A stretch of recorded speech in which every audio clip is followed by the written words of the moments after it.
Hello dear student, हम continue कर रहे हैं क्लास 9th साइंस केमिस्ट्री में। Chapter 2 is matter around the sphere.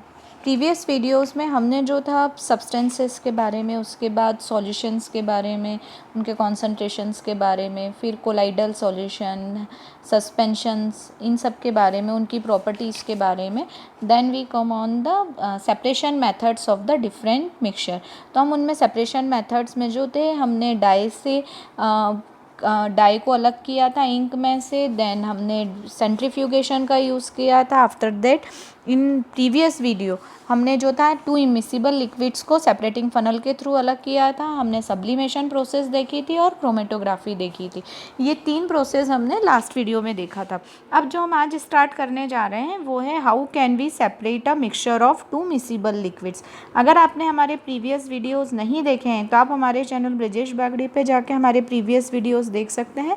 अगर आपको हमारे वीडियोज़ पसंद आ रहे हैं तो हमारे चैनल को लाइक, सब्सक्राइब एवं वीडियो को शेयर करें। साथ ही साथ बेल आइकॉन प्रेस करें ताकि आपको लेटेस्ट वीडियो की अपडेट मिलती रहे। हमने जो था उसमें देखा था, आपको याद हो, सेपरेटिंग फनल के थ्रू 2 इमिसिबल लिक्विड को अलग किया था। इमिसिबल ऐसे लिक्विड थे जो कि आपस में मिक्स नहीं होते थे, जिनकी हमको 2 अलग अलग सेपरेट लेयर दिखाई दे रही थी। ऊपर जो था वो ऑयल था और नीचे जो था वो क्या था, वाटर।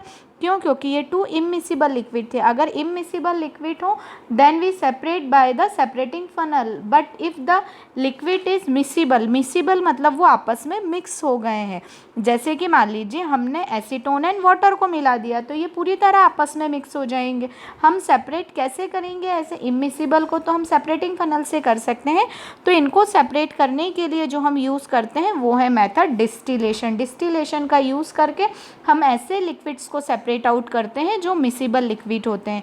तो हम एक्टिविटी के थ्रू समझते हैं कि हमने कैसे इन्हें सेपरेट आउट किया है। तो सबसे पहले क्या करना है, हमें मिक्सचर लेना है डिस्टिलेशन फ्लास्क में। डिस्टिलेशन फ्लास्क जो है वो इस तरह से होता है, ये डिस्टिलेशन फ्लास्क है। इस डिस्टिलेशन फ्लास्क में हमने क्या कर लिया, मिक्सचर ले लिया है ना, और ऊपर जो है वो थर्मोमीटर लगा दिया। थर्मामीटर जो होता है वो टेम्परेचर मेज़र करने के लिए होता है। क्यों? क्योंकि क्या होंगे, दोनों का हमको टेम्परेचर देखना पड़ेगा कि किस टेम्परेचर पे जो है वो बॉईल होना स्टार्ट होते हैं। तो टेम्परेचर रीडिंग प्रॉपर रखने के लिए हम थर्मामीटर का यूज़ करेंगे। फिर एपरेटस को इस तरह से हमने अरेंज कर लिया, है ना। देखिए यहाँ पर हमने एसीटोन एंड वाटर का मिक्सचर लगा दिया, देन कॉर्क लगा के थर्मामीटर, और ये आउटलेट जो क्लैंप है यहाँ से, और नीचे वाटर कंडेंसर, इसमें वाटर फील है। तो ये जब इस वाटर बॉईल होना शुरू होगा, मतलब मिक्सचर जब बॉईल होना शुरू होगा तो एयर जो है यहाँ से पास आउट होगी, वेपर जो होगी, और ये वाटर कंडेंसर क्या करेगा, उसे कूल डाउन कर देगा। और यहाँ पर हमारे पास जो है वो 2 ओपनिंग, ये जो है ये ओपनिंग है हमारे पास इसकी, और यहाँ से जो है हम कोल्ड वाटर अंदर भेज रहे हैं। तो इस तरह से हमने पूरे सेपरेटर्स को ऐसे अरेंज कर लिया है, ठीक है। अब एसीटोन जो है उसका बॉइलिंग पॉइंट जो होता है एज़ कम्पेयर टू वाटर कम होता है। तो एसीटोन जो है वो वेपोराइज होगा, कंडेंस होगा कंडेंसर में, और हम इसे कंडेंसर आउटलेट के थ्रू इसे कलेक्ट करते जाएंगे, और जो वाटर है वो डिस्टिलेशन फ्लास्क में रह जाता है ना। हमने यहाँ एसीटोन को अलग कर लिया और वाटर जो है इसी डिस्टिलेशन फ्लास्क में रह जाएगा। अब इसके पीछे थ्योरी समझिए कि इसके पीछे क्या थ्योरी है। ये जो मेथड है ये कहलाती है डिस्टिलेशन, और ये ऐसे मिक्सचर को सेपरेट करने के काम आती है, ऐसे 2 मिसिबल लिक्विड्स को सेपरेट करने के काम आती है जिनके बॉइलिंग पॉइंट में डिफरेंस सफिशिएंट हो, और साथ ही साथ जो बिना डिसोशिएट होके बॉईल होते हो। ऐसा ना हो कि मतलब बॉईल होते वक्त वो कंपोनेंट डिकम्पोज हो जाए, ठीक है ना। तो ऐसे सब्सटेंस जिनका बॉइलिंग पॉइंट जो हो उनमें एक सफिशिएंट डिफरेंस हो और विदाउट डिकम्पोजिशन वो बॉईल होते हो, ठीक है। तो ये इस तरह का डिस्टिलेशन जो है 2 और मोर मिसिबल लिक्विड्स के लिए काम आता है, बट इनके बॉइलिंग पॉइंट में जो डिफरेंस होना चाहिए वो लेस देन 25 के होना चाहिए। सॉरी, इनके बॉइलिंग पॉइंट में डिफरेंस यदि लेस देन 25 के होता है तब हम जो डिस्टिलेशन यूज़ करते हैं वो फ्रैक्शनल डिस्टिलेशन होता है ना। फ्रैक्शनल डिस्टिलेशन जो है वो जब इनके बॉइलिंग पॉइंट में 25 डिग्री केल्विन से कम डिफरेंस हो, है ना। जब इनके बॉइलिंग पॉइंट में 25 डिग्री केल्विन से कम डिफरेंस होता है तब फ्रैक्शनल डिस्टिलेशन का यूज़ किया जाता है। आपने देखा होगा जो क्रूड ऑयल है, क्रूड ऑयल से डिफरेंट जो कंपोनेंट्स को सेपरेट किया जाता है वो किसके थ्रू किया जाता है, इसी फ्रैक्शनल डिस्टिलेशन के थ्रू किया जाता है। इसी फ्रैक्शनल डिस्टिलेशन के थ्रू जो है हम गैसेस के मिक्सचर में से डिफरेंट गैसेस को अलग अलग करते हैं।